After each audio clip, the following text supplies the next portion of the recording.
Hey there. Let's talk about being too reactive. Are you too reactive? What happens when we are too reactive as codependents? What can happen with manipulation tactics and getting manipulated by narcissists when we're too reactive? How is being reactive relating to meditation and being calm versus being kind?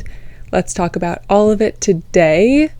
First of all, how are you doing? Are you feeling good? Are you feeling tired? Are you feeling exhausted? Are you looking forward to your next few days? Are you dreading your next few days? I hope this video can be valuable to you, and either you can learn something or you can take some time for yourself in these next few minutes here. So let's dive in. I hope I'm not speaking too close to the microphone. I'm new to this, so just learning as I go. But reactivity.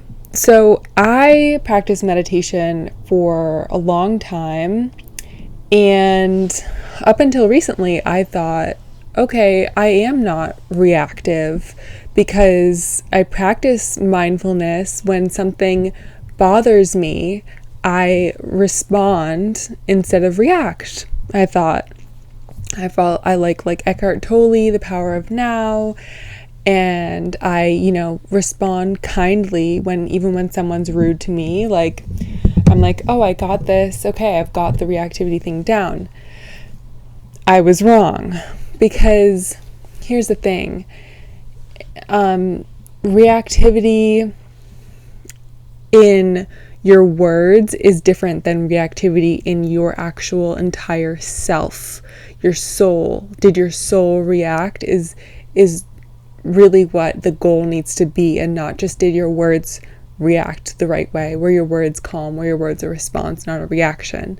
And my words were a response, not a reaction, 100%. But I was too focused on my words and myself on paper rather than my soul and how that was doing, and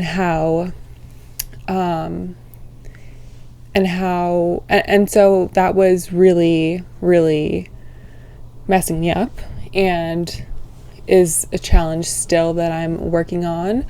But here's the thing, is that if someone says something that we react emotionally to in our soul, say we respond kindly, but our soul still reacts, then we are in a hyperactivity state of stress, of our body's like immune system or something is probably reacting. I don't know. But yeah, like our cortisol levels are probably going up, stress hormone.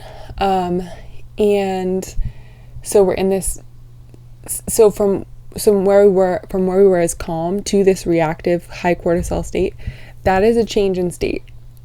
Now, if the narcissist has caused you to react into that state by saying something that upsets you, now they can say something else and bring you into a higher or different level of reactivity.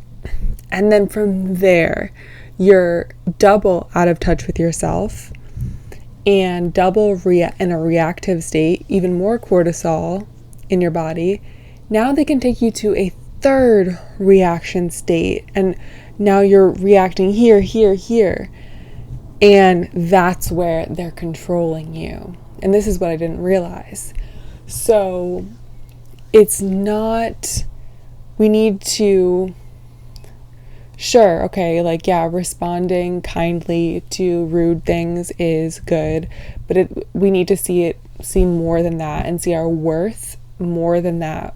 See us worthy of living in a calm environment with being treated well and not manipulated by narcissists. And we need to really, really see ourselves as that worthy in order to get the gumption to have this bravery to not react to them. And so we need to learn that very few things in life are worthy of our reactions. If a friend that we don't know very well, haven't seen them in 10 years, we learn that they just had a really difficult breakup with their boyfriend. Okay, random story, but we all know that we wouldn't really react to that, right? Because why would we let a reaction happen in our body? Because we are choosing, in a way, at some level, we're allowing a reaction of cortisol in our body, of full soul reaction to this friend going through a breakup.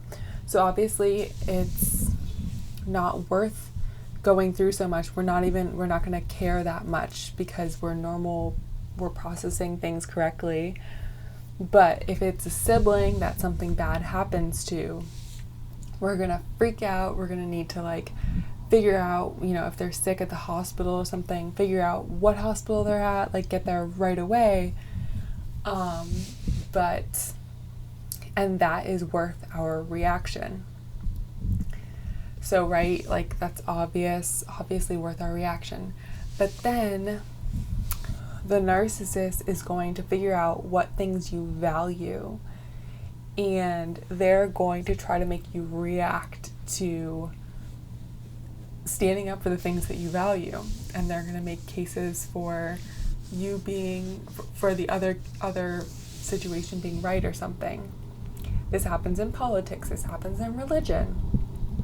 And when people should not react to an opposing view on politics or religion, the ones who are not calm do. And they react to, let's just say, politics or religion, because we see that so much with families having issues around the holidays because people are reacting about politics and religion and can't control themselves.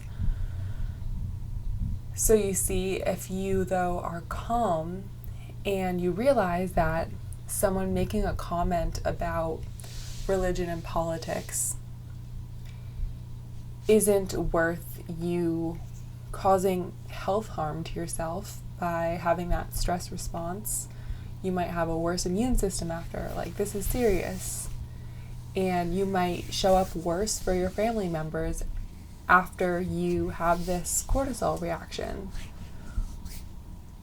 It's worth it to go through that stress response and expending all of our energy on something that really matters, a family member getting sick. It is not worth it when it's someone we don't know and it doesn't matter what's happening. So when people react to politics and religion, it's because they are not processing things correctly and they're just emotionally triggered by the topic. Instead of seeing that, they can still, after the conversation, go, fight for their political view, practice their religion, whatever it is, but they feel like it's life and death in the moment. And so we need to do that less. And calm people around family talking about politics and religion, they're like, oh, okay, you believe that? Oh, okay. All right. Yeah, so, what are your, plans for this spring? I don't know if it's a holiday party. So they're just not going to waste it. But a calm person, when their family member gets sick, they're going to react like you never seen because they've got all of the energy they need to, and they're going to be focused and figure out the path to fix whatever problem it is because they are, more ready because they have more energy because they haven't been wasting it on all these things. And just this, in the same way at work, people who are calm aren't going to freak out on the little things at work that don't really matter, but they'll be ready to fight for the things they really believe in that will really matter to whatever they're trying to accomplish. So, how this just really relates to codependency is that if we want to be more in control of ourselves, it's very important to be selective about what we react to and what we don't, and to really see things clearly as for what we're reacting to and what we're not, and reserve our energy, because codependents are often low energy, often have health issues, often spoonies, which is a term for people with autoimmune issues who only have so much energy, only have a bit of energy in the day to do the things they want. That's because we're expending our reactions on everything, thinking that we'll be nicer if we react to our friend's bunny rabbit dying, and, go through all this because our friend that we don't really know had a bunny rabbit that died. This is me, okay? I'm speaking from experience. That's not worth going through all of this process of, comforting that person, blah, blah. All you need to say is, I'm really sorry that your bunny rabbit died, and be genuine. And it does matter to wish other people well and comfort in times of need, things like that. But you have to realize that is expending your energy, and you're just human. You have a finite amount of energy. This is not, we are operating from the rules of life that exists. We're not just doing this because we want to be mean. We're doing this because there's no other way to be happy ourselves. And the more unhappy we are, the less successful we are, the more we can achieve our goals, the less we can help others. So it's still about helping others more, even though it's by way of being there more for ourselves first. It then gets back to the other people by way of us achieving our goals and then being able to learn and then support them in all that we've learned. So I think that's all I have on the topic of reactions and codependence. And thank you so much for watching. See you next time.